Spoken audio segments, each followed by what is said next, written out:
Have you ever wondered why some swords have legendary sharpness, like the mythical Japanese katana, which obviously can cut through machine guns and tanks? And in fact, this ridiculous bias is so pervasive, even in modern society, that it's even affected some of the laws that some of our countries have devised. But actually, if we go back into historical European history, go back to the 18th century, the 19th century, and in some cases earlier, we equally find that in some cases that kind of idea that certain types of sword from certain places, usually far off, sometimes hot, often exotic places, have sharper swords that can magically cut far better than our swords and perform far better. We must get some of those swords as quick as possible.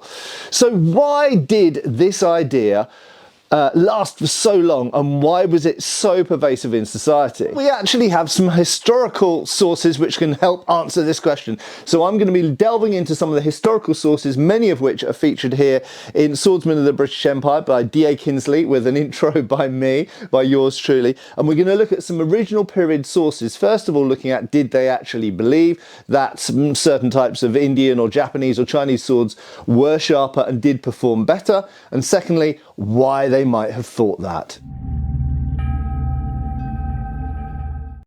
Hi folks, Matt Easton here, Schola Gladiatoria. So it is absolutely a truth, and I've looked at historical sources in the past to demonstrate this, that it was agreed that Japanese swords performed very well at cutting, for numerous reasons, and the question really here is why. And even in the modern world, we find this idea is still very prevalent and obviously promoted by things like anime and stuff. But if we go back to the 19th century, another type of sword which we find often described as cutting formidably is the Indian tulwar or the Afghan pulwar, which are really two versions of the same sword. But essentially, it's a saber.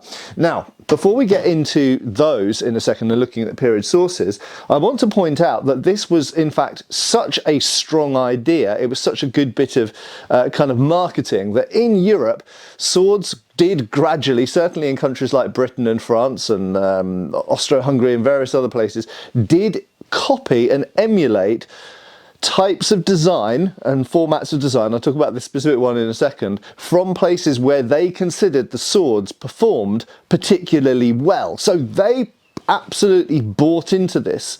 So was it actually a real thing? I want to give a big thanks to today's sponsor for this video, Incogn. Have you ever tried Googling yourself or a friend? It's absolutely crazy what's out there. From old email addresses, family members, phone numbers, postal addresses. Frankly, it's a bit creepy how much information is out there. Sites and services you access are harvesting this data all of the time. Sometimes accidentally leaked to people with bad intentions, or sometimes deliberately sold. For example, through broker sites. That's your data, and it could be used by anybody out there with bad intentions. To be honest, I'm actually pretty naive about this stuff myself. I had my account taken over for 24 hours, and I can tell you no armor in the world prepared me for that. So the first thing that Incogn can do is it can remove your data from a whole bunch of sites. Incogn works through hundreds of online data broker sites, finding your information and removing it on your behalf. And Incogn is a hands-off system, so once it's been set to work, it keeps working in the background for you. And in fact, Incogn is the first and only data removal site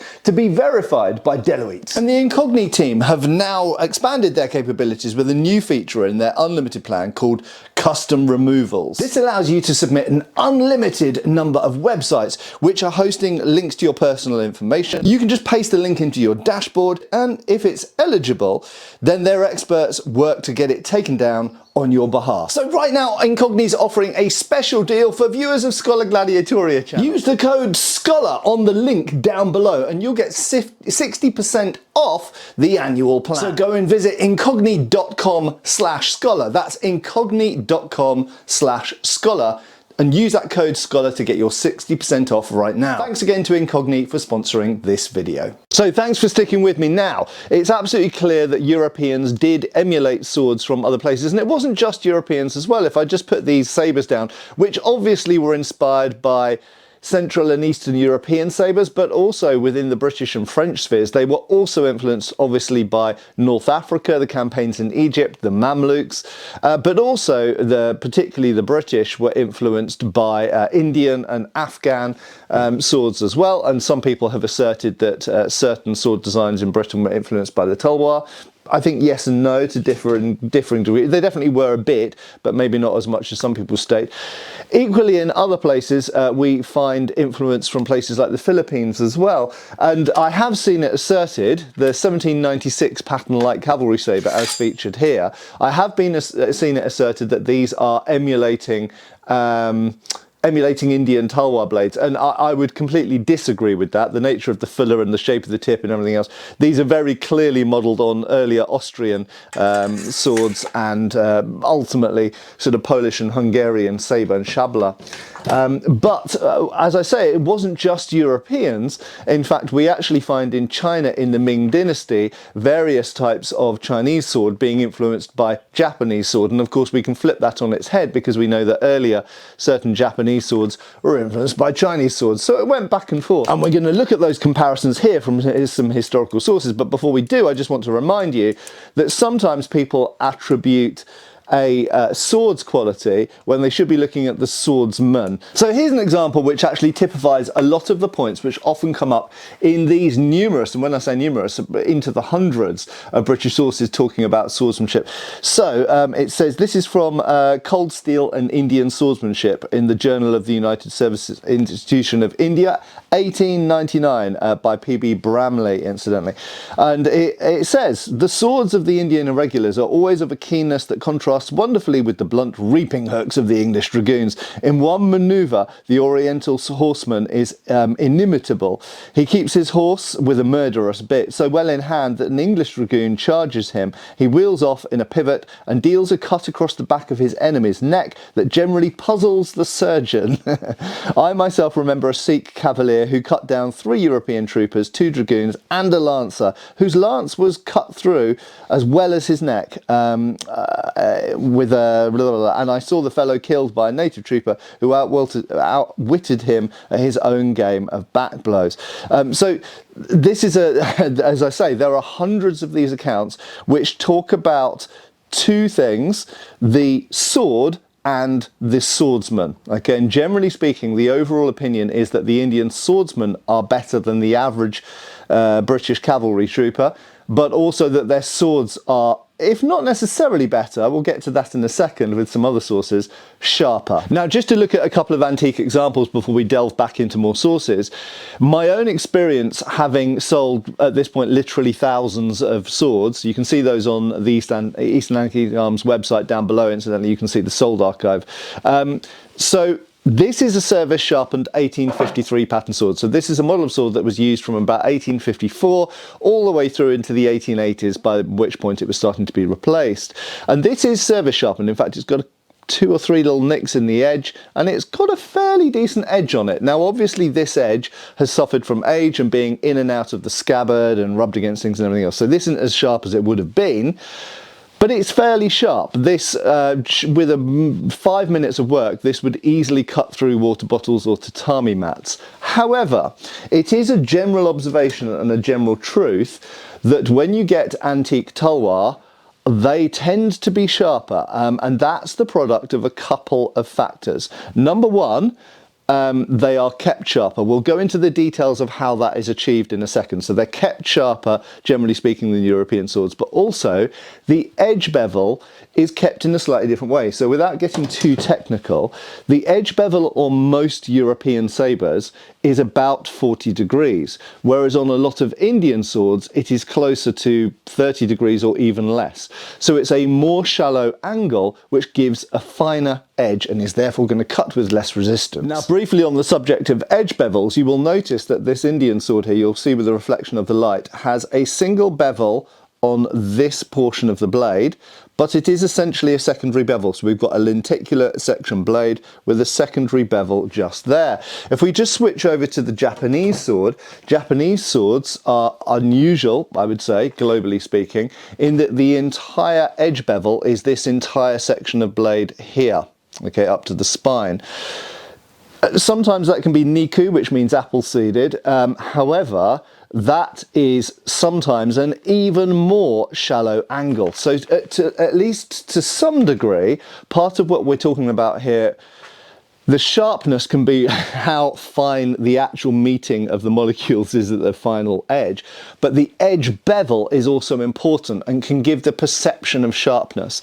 And the more shallow you make the edge bevel, for example, kitchen knives usually, or something like a filleting knife, or a razor is usually a very, very thin angle. And as that angle gets bigger, you're going to experience more resistance cutting through a target. So here's a nice concise source. It's actually quoting an earlier source.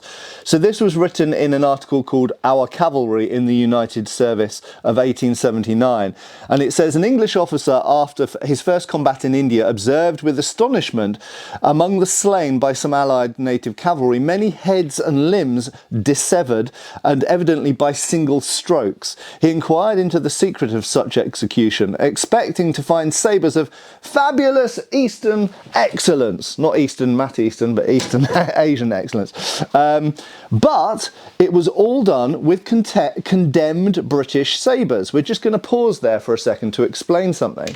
So, in Europe, we've got various types of sabres here. This is actually an infantry officer's one, but let's go to the cavalry one because this is the best example for this point.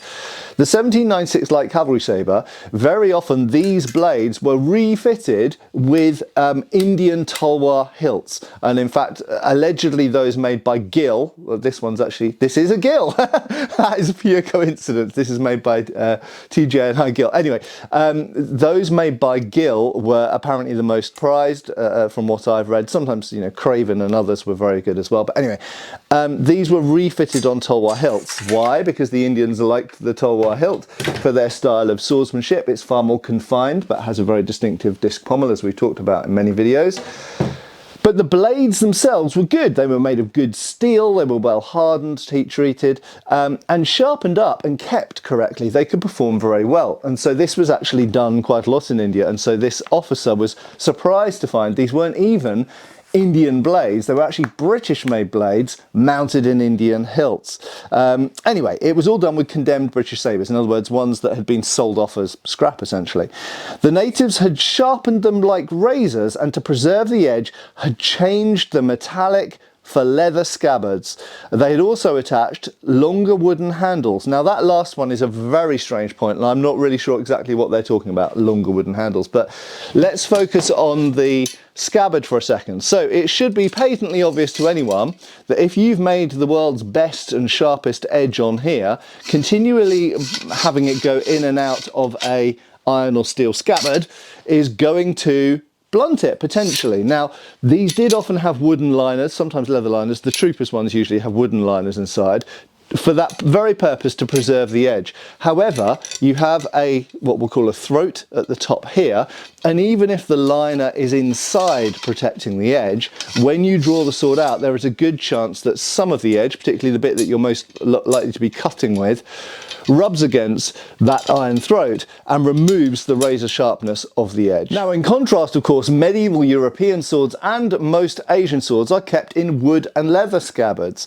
Whether it's just leather or whether it's wood and leather, they're usually wood and leather. That means, like this Khyber knife here, Afghan Khyber knife, that the edges there's still going to be some degree of friction with the wood, but they are far more protected.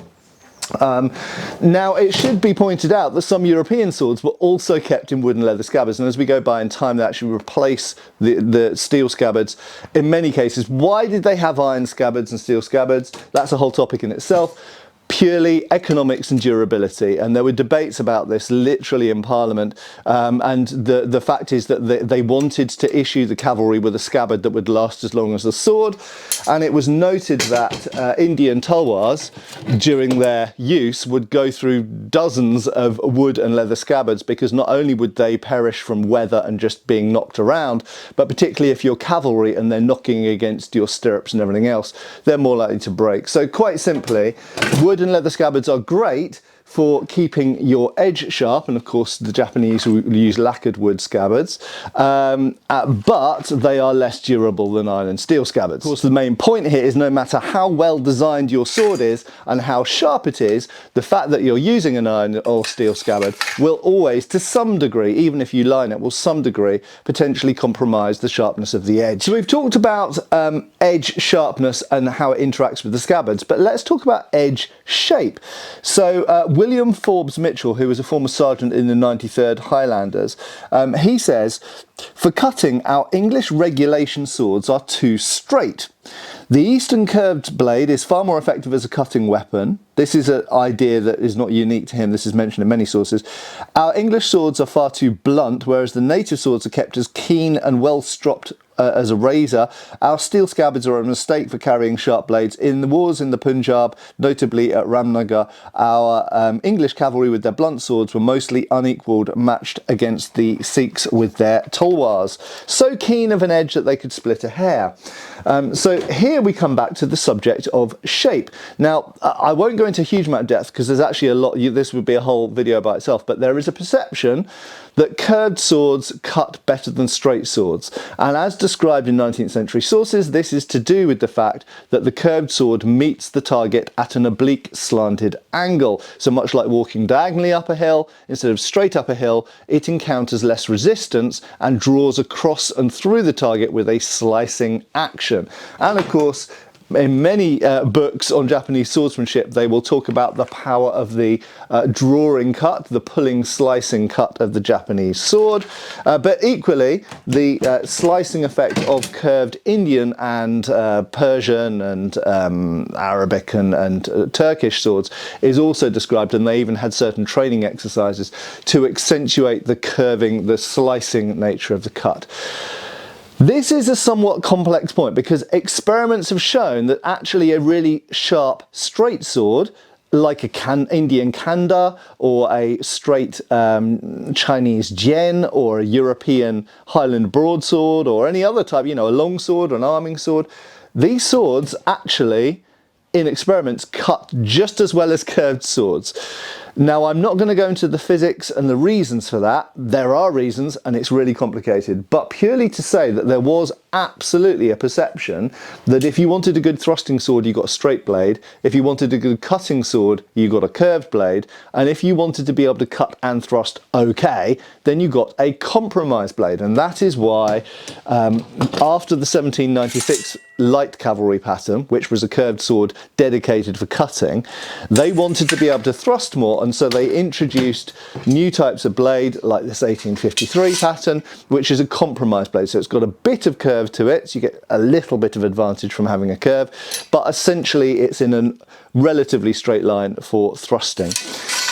But the important thing to note here is, as shown there in Mitchell's quote, 93rd Highlanders Sergeant, that there was a belief in the 19th century that curved swords did cut better than straight swords. Why? Because in my opinion, because it just so happened that the cultures who paid the most attention to the sharpness of their swords, the scabbards retaining the sharpness of their swords, and the methods of cutting and swordsmanship, happened to also use curved swords mostly.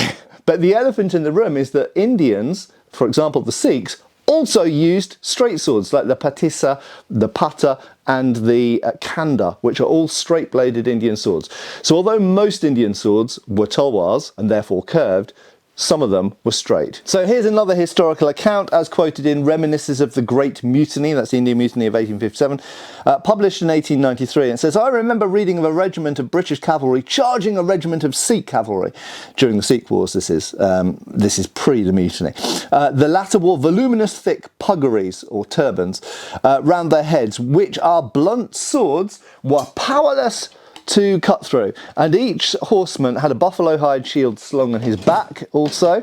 They evidently knew that the British swords were blunt and useless, so that they kept their horses still and met the British charge by lying flat on their horses' necks, with their heads protected by the thick turban and the backs of their leather shields, and immediately the British soldiers passed through their ranks. The Sikhs swooped around on them and struck them backhanded with their sharp, curved swords, in several instances cutting our cavalrymen clean in two.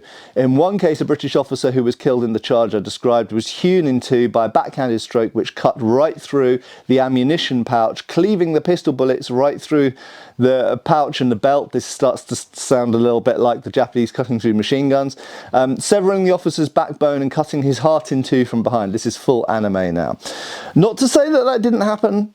I'm just a little bit doubtful. It was the same in the Balaclava charge, so charge of the Light Brigade. Both of the Heavy and the Light Brigade, their swords were too straight and so blunt that they wouldn't cut through the thick coats and sheepskin caps of the Russians, so that many of our men struck with their hilts at the faces of their enemy as more effective than attempting to cut with their blunt blades. So, as you might imagine, I've got some points to make about this one as well. So first off, I think we can dispel the straight versus curved thing. I think that's a 19th century and in some cases 18th century perception that doesn't necessarily hold water, with one possible caveat. Right, and that applies particularly to cavalry swords at the time. So one of the problems that happened with cavalry swords at this time is they were prone to turning at the hand. Those of us who do modern HEMA and do cutting of tatami mats or anything else would describe this as having bad edge alignment. And we know from various other sources that very often the fact that the cavalry troopers weren't cutting was because they weren't aligning their edges properly. They were just twatting, you know, bear in mind I've mentioned this is a service sharpened sword, but I'm happy to slap my naked hand with the side of it because it's not going to cut it. Swords only cut when they move in the same direction as the edge is pointing in, with only a couple of degrees of kind of forgivableness either side of that. If you twist the blade at all, you won't cut. It doesn't matter how sharp the edge is, and that's even true of a super sharp talwar. If you get the edge alignment bad, you ain't going to cut through a thick turban, paguri, or a winter coat, a Russian's greatcoat, or anything else. So I think the problem is a lot of these 19th century sources attribute failure to a certain set of reasons, when actually there's a little bit more to it than that, and we have to always conclude, I think, that very often when a weapon really fails, it's down to human error rather than weapon failure. But not to say that, particularly in the case of Balaclava, in some cases in India as well, the swords weren't properly sharpened. And we do know accounts of where one regiment had their swords professionally sharpened, another didn't, and they had very different results. Now, a Captain Lang Meesum of the 10th Hussars, an excellent regiment, one that I'm a particularly fan of incidentally, makes a really good additional point. So he says, men, by sheer strength of arm, have often knocked down an opponent with their swords as they might have done with bludgeons or sticks. And that is something not worth completely discounting. We also find some sorts of accounts a little bit like that from the American Civil War as well, where sometimes cavalry sabres were issued blunt because the logistics fell down and they hadn't been sharpened. And we even get that in the British Army at the time as well, even though generally speaking the British were probably more used to using swords than the Americans were in the middle of the 19th century. But absolutely, if your job is to knock someone off their horse or to put them out of action, if you deliver a strong number 5 cut, for example, on horseback, bam, across someone's face, well, you might not chop their head off, but absolutely you're going to put them out of action in most cases, because who would want to be hit by a really hard swing from an iron bar across the face? So that shouldn't be discounted. Anyway, he says, yeah, by sheer strength of arm, they've often knocked down an opponent with their swords as they might have done with bludgeons or sticks. But a fair effective cut with our present weapon, so he's writing in 1865, so it would have been this, in fact, it would have been this model here. With our present weapon is in most cases an utter impossibility. I think that's going a bit far. I would pretty much say if I sharpen this up, I can cut all sorts of tatami mats, chop them up just as well as a katana will. Whereas European horsemen can always defend themselves well, and in most cases attack with quickness and vigour with their curved sabres. So he's giving away his bias there. He again is clearly a fan of curved blades. So in context, he almost certainly preferred these, the old 1796 light cavalry sabre, to these, the at the time new 1853 sabre, which would have been regarded as more or less straight. But of course, this comes down to two fundamental things again, primarily sharpness of the edge and the training of the swordsman. Now, interestingly, one of the places that we actually find a lot of comments about the effects of weapons, guns, but also edged weapons, is in the accounts of doctors, surgeons, and particularly military doctors, of course, military surgeons at the time. And this is from Dr. James Cantley, who was writing in a Manual of Surgery 1886. So this is still a time, bear in mind the British had been involved in wars all over Asia and Africa and even Canada. So you know, there was a lot of experience of the use of edged weapons at this time. 1886 as well is the year after the major Sudan campaign. But anyway, he writes, the cavalry sword, let's go to this one again, the cavalry sword does its work of destruction more by its weight than its sharpness. That is, it stuns rather than cleaves the skull. The sharp sword of the Sikh, on the other hand, we'll go back to the Indian talwar here, the sharp sword of the Sikh, on the other hand, will cleave the skull or shave off part of the cranial or other bone in its descent. And again, this comes down to two things, sharpness and swordsmanship. But in some cases, Europeans did make their swords really sharp. I've quoted in a previous video once before, I can't actually find it now unfortunately, but it's in a diary from the Crimean War of an officer describing sharpening his, this is before one of the sieges on the on Sevastopol during the siege, and he describes sharpening his officer's sword so sharp that he could shave with it. So, you know, some people were going to the extra effort, but remember, there's a big difference here between a trooper's kind of regulation issued weapon owned by the government and held in an armory, and an officer's personal weapon which they buy themselves of however much quality they can afford to buy, and they can sharpen themselves or have sharpened by a professional cutler or a local Indian blade sharpener. And in many cases, an officer in India, in the East India Company, they could take this to the very same person who sharpens this in the local Indian town and get it sharpened up just as well as a talwar. But here's a couple of interesting examples. One from General Napier. I actually own a sword that was purchased by Napier from Wilkinson. Maybe I'll show that sometime on the channel. But he said, the slicing of the Asian's sword, a razor-like scimitar, is terrible, but an English trooper's downright blow splits the skull. In both cases, obviously, they're going to have the similar effect on the target. So he is saying that the manner, he's more talking about the manner of cutting, I think, and Napier knew a lot. There was even a sword feat called the Napier feat. We'll talk about sword feats in a second. So he knew the difference between a drawing cut, like this, which would slice, and a downright blow, which is a chop, essentially a hack. And obviously, they'll both have the effect of putting the opponent out of action, but through slightly different mechanics. But then there's another source here, which is one arm of the service cavalry from the New Monthly magazine 1854, and they say, we have seen dragoons cut a leg of mutton through with one sweep of the sword, and also a whole sheep at the level of the loins, or a square of 4 inches long bar of lead. Now, what they're talking about here are the sword feats. What are the sword feats? Well, the sword feats, which are described very well in John Musgrave Waite's work, also Professor Harrison's as well, both available online, one of them on my own website as it happens. They were essentially feats, like displays, showing your expertise with the sword feats. And there are numerous different types of those. We'll look at the sword feats in greater depth, but this is a whopping great number 4 Wilkinson lead cutter, and you can see it is a giant cutlass. The original ones were ship's cutlasses, and then they started making them specially.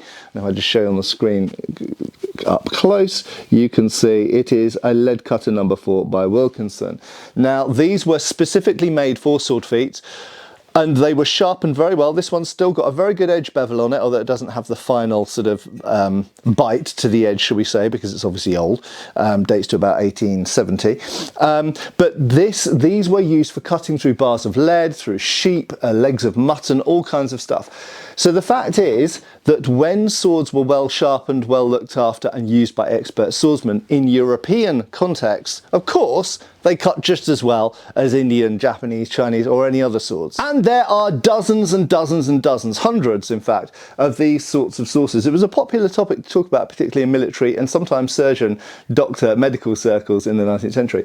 I recommend that you get Swordsmen of the British Empire by D.A. Kinsey. It's available on Lulu Books, or was last time I looked anyway. I've wrote a foreword for it many years ago now, but there we go, maybe we need to do an update. But here's the basic fact. The fact is that some cultures paid a lot of attention to the sharpness of their blades. Not just the Japanese, not just the Indians, but also people like the Filipinos were famous for it, the Sudanese were famous for it. So various cultures around the world, particularly in Asia and Africa, and some parts of Europe, it must be said, paid a lot of attention to, number one, keeping their edges sharp, and that is partly achieved with certain types of scabbard. And in fairness to Victorian era Europeans, they did try to improve the scabbards to make that possible, particularly for officers' swords.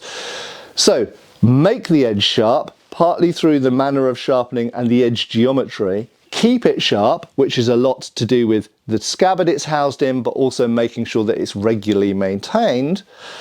And learning how to use it properly. And an awful lot of these period accounts that I read when they describe what went wrong with the troopers' swords, cutlasses, and some cases even bayonets, a lot of it I look at it and go, yeah, that's user error. And that's even true in some cases with modern military rifles. We often get fixated on criticising military hardware when often the problem actually is the training. Sometimes it's the hardware as well, but sometimes the training makes the hardware problem worse. So sometimes it can be both things. Anyway, I hope that's been thought-provoking. Maybe in a future video, I'll dig out some of these specific sources talking about some of those specific aspects. There's some interesting extra things to be said about certain blade designs, but also scabbard designs, and of course training methodology. Anyway, thanks a lot for watching. I have been Matt Easton. I will continue to be as well, so come back for the next video. Make sure you're subscribed and take care, folks. Thanks for watching. We've got extra videos on Patreon. Please give our Facebook a like and subscribe if you haven't already. Cheers, folks.